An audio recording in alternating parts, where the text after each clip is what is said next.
Now let's move to the gate 57. Gate 57 is really going to tie us in now, starting to move into some of the bird energy. We got one more Corvian energy in here, and this one is Karaz. And this one is about misusing power through ruthlessness. And this is going to tie into some of this energy with the male serpents. So within Kraz, this is kind of the heinous of the heinous of the misuse of power. It is really the misuse of power through a sword, through bloodshed, through war, through cataclysm and tyranny. We're going to see that the Syrian Anunnakis that came in and really wanted to overtake the earth during that Atlantean cataclysm, even if we just look at our most recent history, kind of like that, not our most recent history. Let me reframe that. Our Atlantean history from that, we've had many more instances where they've been willing to keep employing these ruthless acts upon humanity. But what this is really no regard for creation, no regard for nature, no regard with empathy, no regard with love or compassion, no regard for the life of another or even the life of a planet. And that is why we have so many memories in our galactic history of exploded planets, destroyed planets. That's why we have an asteroid belt, is for energy, just like Kraz. So again, if that shows up anywhere in your chart, this is at Libra, the 17th degree on the tropical chart, that's going to be an energy to look at it and where to really start to balance and correct through empathy. Now within here, and the gate 57 is going to be from the 7th of October until the 12th of October, and we have a couple special things happening. This is where we're going to feel a shift in some energy of the movement of our planet's energy on us. So Jupiter will go into retrograde. So this goes into retrograde. You're going to see it between the 8th and the 9th. And as it goes into retrograde, it's kind of a shorter retrograde. It only goes into retrograde until November 1st. So it'll be out of retrograde even before we leave the Virgo constellation. And so that's just going to be important because, again, everything that's been kind of expanding, it's going to go retrograde. Jupiter makes everything bigger. This has the potential to make everything internal that you're processing bigger. Right. So this is going to be a great introspection time. At the same time, on the 12th, which is a Saturday, you're going to see Pluto finally dipping out of that retrograde and moving direct. And it's just going to be sailing on in that direction. This is huge. This is, I think, where we're going to start to really see some shifts and changes in our um, national kind of field upon the earth, a lot of the collective in earth humanity. So be mindful of movement. Whenever there's big shifts and changes like this, just an invitation, my dear Christar family, hunker down. Anytime there's big shifts where either a planet is moving from one sign into another, or a planet is moving into retrograde or out of retrograde, these kinds of things, you want to realize there's a kind of a massive clunk clunk, like shifting railroad tracks. Clunk, clunk. And so what we want to do is kind of like sit back a little bit, maybe make it a day where you're not going to be doing something as public as normal. Or if you do have to, be super mindful of how you are doing it so that you are protecting your energy, because when the collective changes, the collective for the most part is not doing the internal ascension mechanics work. They're not doing the clearing work. So it creates their reactions, emotions, and things woo, like this, like a little woo, little earth tremor, but in the consciousness field of humanity.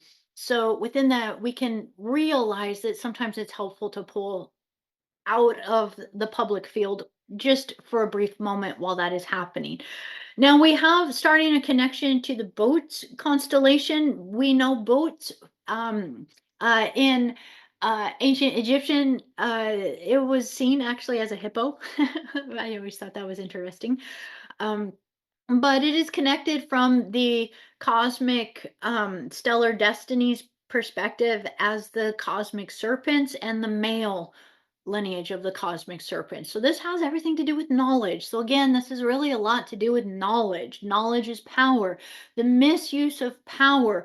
You could think of these energies and these connections kind of like the stealing of the emerald tablets, or the stealing, if you will, of the CDT plates, and the misuse of the sacred universal mechanical wisdoms in order to create reversals in the mechanics of our universe in order to trap species rather than keeping the living life force flowing.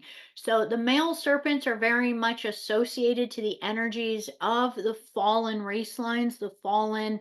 Um, I know from the Stellar Destinies perspective, they kind of are. Sorry, they do have a book called Stellar Destinies. It's their last book that came out. Stellar Nations. So Stellar Nations, Stellar Destinies. Two different books. Stellar Destinies has all the information on, say, Electra and the Pleiades and all the different storylines within there, as well as different energies, say, of the fairies and some other added things in there. Really beautiful.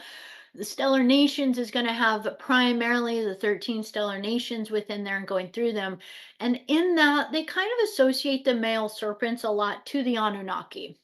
Now, we would want to recognize that there's a lot of hybridization. So there's going to be a lot of Orion forces, a lot of even Draconian forces, a lot of different energies, where basically this is the over logical use of creation and the discard or taking the importance away from intuition.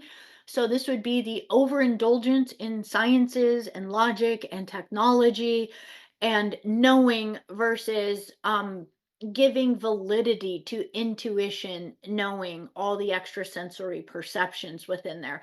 So we are correcting this. We want to recognize that the male serpent line and the female serpent line are meant to be one. They are like a heros gamos. They are two halves of the same being. And even though through cosmic history they've warred and there's been a lot of galactic wars against them, what we are doing in our genetics is bringing these two halves back into one. Okay. And as we bring these two halves back into one, we reunify again our sacred knowing or gnosis with our intuitions. And this is really, really, really powerful because we want to recognize and venerate the sacred serpents. We're meant to be the carriers of the wisdom, the gnosis, and the knowledge through the currents of the DNA, through the currency of the kundalini or the starfire energy, the bliss of creation. So the tantric energy, they need each other. One doesn't work without the other, and we are re-embedding these within ourselves. And this would be the invitation with this because it's connected to the gate 57, which is called intuition within the human design and the gene keys.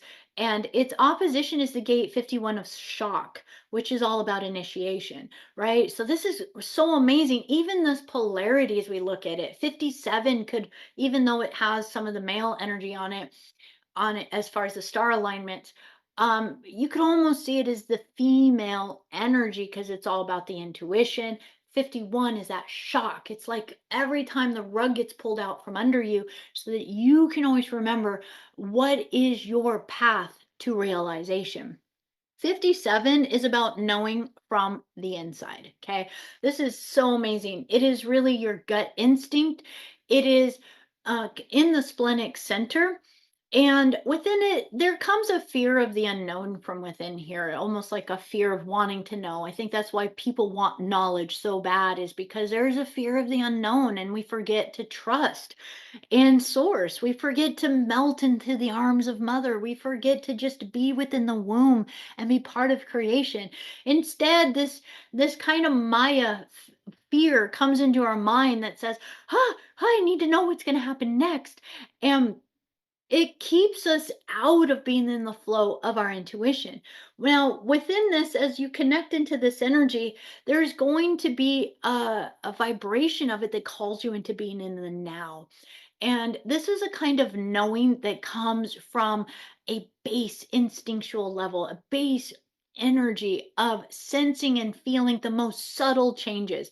And when you think about it, this is kind of the subtle changes that would come from even sensing the chemical changes in someone's aura based on how they are, say, either being, talking, answering.